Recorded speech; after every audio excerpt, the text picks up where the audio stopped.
नमस्कार दूध उत्पादक शेतकरी बांधवांनो. तर आज आपण आलो शिरोळमध्ये सिद्धकला होमिओ क्लिनिक शिरोळ येथे या ठिकाणी. तर या ठिकाणी आज येण्याचं कारण असं की सिद्धकला क्लिनिकचे सर्वेसर्वा डॉक्टर अशोक कोटगरे साहेब यांना जवळ-जवळ जाऊन मित्रांनो आज 1 वर्ष पूर्ण होत आहे. तर ही गोष्ट सांगण्यासारखी म्हणजे कसं आहे, हे असा देव माणूस पुन्हा या जगात होणे शक्य नाही मित्रांनो. कारण आपल्या दूध व्यवसायासाठी त्यानं एक मोलाचं स्थान दिलेलं आहे मित्रांनो. कारण आणि आज त्यांच्या 1 वर्ष पूर्ण होत आहे. त्यांच्या प्रथम पुण्यस्मरणानिमित्त त्यांनी आपल्याकडे किफायतशीर दूधधंदा व्यवस्थापन व जनावरांचे घरगुती आयुर्वेदिक उपचार यावरती एक पुस्तक प्रकाशित केले आहे. तर त्याची 6वी आवृत्ती आज प्रकाशित होत आहे मित्रांनो.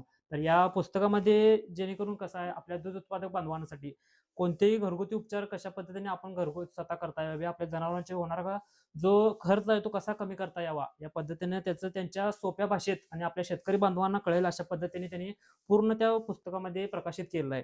तर ही पुस्तकाची 6वी आवृत्ती प्रकाशित करण्यात येत आहे. तर या पुस्तकाची मूळ किंमत आहे मित्रांनो ₹130.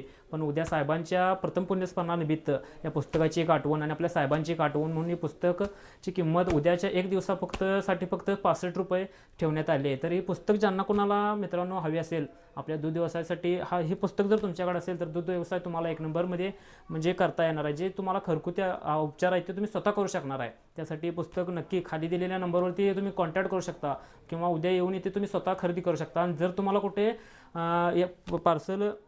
पार्सलची सुविधासुद्धा आपल्याकडे उपलब्ध आहे. त्याचे पार्सलचे चार्जेस थोडे जास्त बसतील, पण हे पुस्तक तुम्ही नक्की खरेदी करा मित्रांनो. आणि तुम्हाला या व्हिडिओबद्दल आणि या साहेबांबद्दल जर खरोखर काय वाटत असेल तर उद्या अवश्य साहेबांच्या कार्यक्रमाला नक्की वेळात वेळ काढून भेट द्या. आणि साहेबांना पुन्हा एकदा माझ्याकडून त्यांच्या प्रथम पुण्यस्मरणानिमित्त विनम्र अभिवादन. धन्यवाद मित्रांनो. हा व्हिडिओ पूर्णपणे पहा आणि व्हिडिओला शेअर करायला मात्र अजिबात विसरू नका. नमस्कार.